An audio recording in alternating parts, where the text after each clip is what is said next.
Bismillahirrahmanirrahim. Assalamualaikum warahmatullahi wabarakatuh. Selamat pagi anak-anakku kelas 6 yang solih dan solihah. Bagaimana kabarnya kalian pagi hari ini? Semoga kalian semuanya senantiasa sehat dalam lindungan Allah SWT. Kembali bertemu dengan Ustazah Arin dalam pembelajaran tematik muatan PPKN kelas 6. Tema 2, Persatuan dalam Perbedaan bagian 1. Pagi hari ini kita akan mempelajari KD 3.4, menelaah persatuan dan kesatuan terhadap kehidupan berbangsa dan bernegara beserta dampaknya.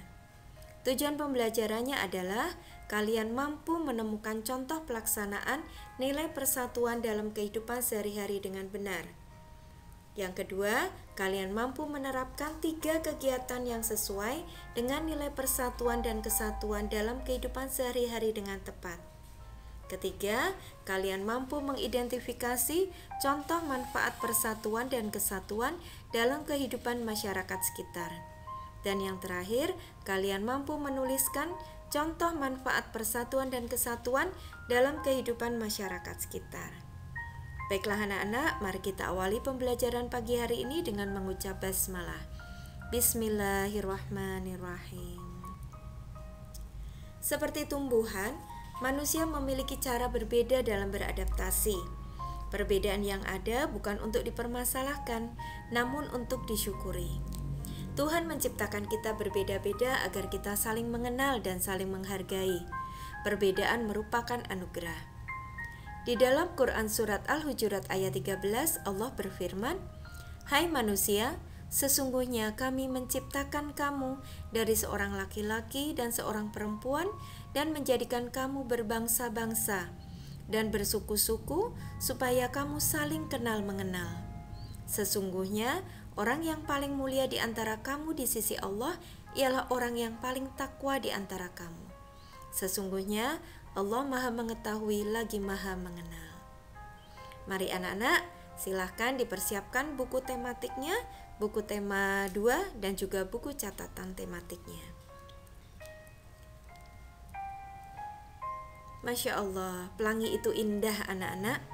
Pelangi indah karena warna yang berbeda-beda. Hidup berbangsa dan bertanah air juga indah jika kita hidup rukun walaupun berbeda-beda. Indonesia adalah bangsa dengan beragam suku bangsa, budaya, agama, serta keadaan ekonomi. Perbedaan tersebut adalah kekayaan bangsa kita. Untuk menjaga semangat persatuan dalam perbedaan, kita perlu hidup rukun. Hidup rukun dapat dibangun mulai dari lingkungan keluarga, sekolah, hingga masyarakat. Bersatu kita teguh, bercerai kita runtuh adalah semboyan yang sering didengungkan untuk meningkatkan semangat persatuan pada masa penjajahan. Jadi anak-anak, pada pekan lalu Ustazah sudah menyampaikan bahwa proklamasi kemerdekaan menjadi tonggak sejarah bagi perjuangan bangsa Indonesia. Meskipun terdiri atas suku yang berbeda, rakyat Indonesia bersatu dalam memproklamirkan kemerdekaan negara Indonesia. Lalu apa anak-anak yang bisa kita terapkan nilai-nilai persatuan dalam perbedaan di lingkungan sekolah? Apa yang bisa kita laksanakan?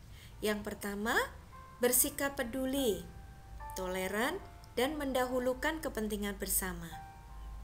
Contoh kegiatannya adalah piket bersama, diskusi kelompok, dan manfaat yang diperoleh: 1. Saling membantu jika ada pelajaran yang belum dimengerti. Yang kedua, suasana belajar di kelas menjadi nyaman. Yang ketiga, persahabatan semakin erat. Dan yang keempat, membangun kekompakan. Kemudian yang berikutnya, pelaksanaan nilai-nilai persatuan dalam perbedaan di lingkungan masyarakat. Yang pertama, perlu bersikap peduli, mau membantu tetangga, dan toleran di lingkungan. Contoh kegiatannya adalah kerja bakti membersihkan desa, siskamling atau ronda malam, perayaan kemerdekaan Republik Indonesia. Lalu manfaat yang diperoleh antara lain adalah kehidupan bermasyarakat menjadi aman, tentram, dan damai. Yang kedua, masalah cepat terselesaikan karena masyarakat bersatu. Dan yang ketiga, lebih banyak pendapat ketika bermusyawarah. Nah, silakan anak-anak sekarang kalian buka buku paketnya, buka halaman 52.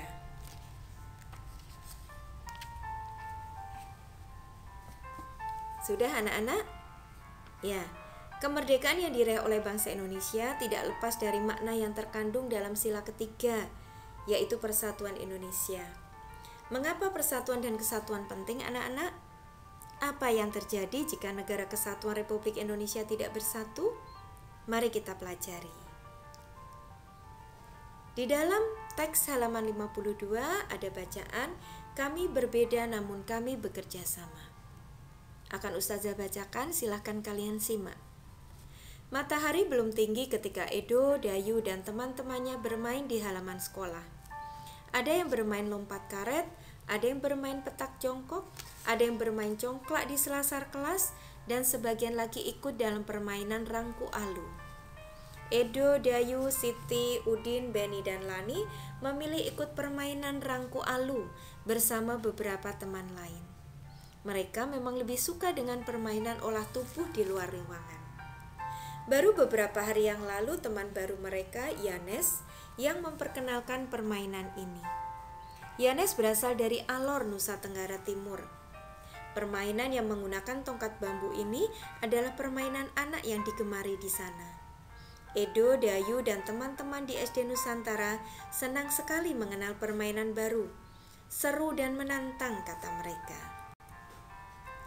Anak-anak di SD Nusantara bergembira menyambutnya. Perbedaan warna kulit, adat, kebiasaan, bahasa, atau agama tidak mereka anggap sebagai masalah. Semua akrab bermain bersama. Pernah sekali waktu ketika Edo bercanda akrab dengan Siti dan Dayu, Hendra berkomentar, "Ih Dayu, mau-maunya kamu bermain dengan Edo yang berkulit hitam. Nanti kulitmu yang putih tertular hitam loh," ejeknya. "Ah, aku tak pernah pusing dengan warna kulit, tak pernah pusing dengan asal daerah. Aku dan Siti pun berbeda. Aku anak Bali, Siti anak Sumatera. Tetapi kami saling memahami. Pertemanan hanya butuh waktu untuk saling menyesuaikan. Aku pun butuh waktu untuk menyesuaikan diri denganmu, Hendra," balas Dayu tenang. Hendra pun terdiam. Sesungguhnya ia juga tidak pernah mengalami masalah dengan temannya yang berbeda asal. Begitulah gambaran keseharian di SD Nusantara. Anak-anak tetap rukun, bekerja sama, dan bersatu. Walaupun mereka berbeda-beda, wawasan mereka semakin kaya karena mengenal adat dan bahasa daerah lain. Semakin kaya dengan bermain bersama aneka permainan tradisional. Rangku alu, bentik, gobak sodor, atau cinciripit menjadi perekat yang menyenangkan. Nah, Masya Allah anak-anak, jadi dari bacaan tadi kita bisa belajar tentang bagaimana indahnya persatuan dan kesatuan. Nah, sekarang kita akan mencoba meneladani kerjasama para pejuang sebagai bentuk penerapan nilai persatuan dan kesatuan. Sebagaimana kita tahu ya anak-anak, para pejuang, para pahlawan kita yang sudah memberikan kemerdekaan kepada kita, mereka dalam perjuangannya melakukan kerjasama. Ya, jadi salah satu penerapan nilai persatuan dan kesatuan adalah dengan melakukan kerjasama. Lalu apa manfaat kerjasama itu anak-anak? Yang pertama, pekerjaan menjadi lebih cepat selesai. Yang kedua, pekerjaan terasa lebih ringan. Dan yang ketiga, memperkuat semangat persatuan. Sikap rela berkorban sebagai penerapan nilai persatuan dan kesatuan. Jadi selain kerjasama, para pejuang juga mengajarkan kepada kita untuk sikap rela berkorban. Sikap rela berkorban menunjukkan rasa tanggung jawab dan nasionalisme. Rela berkorban untuk kepentingan bersama akan mempererat persaudaraan.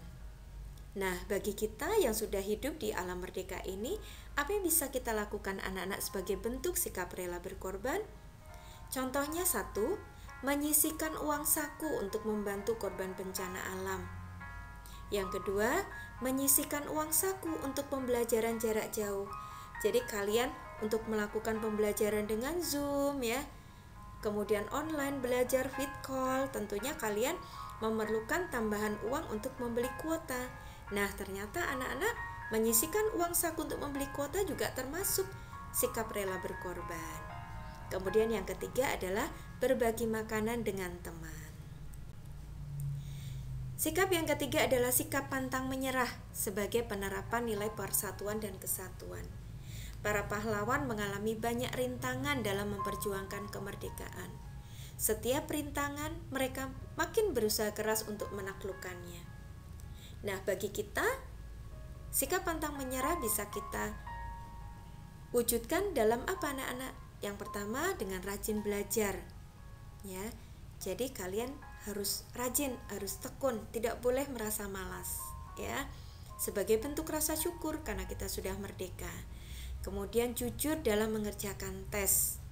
Kemudian tertib sholat 5 waktu dan sebagainya.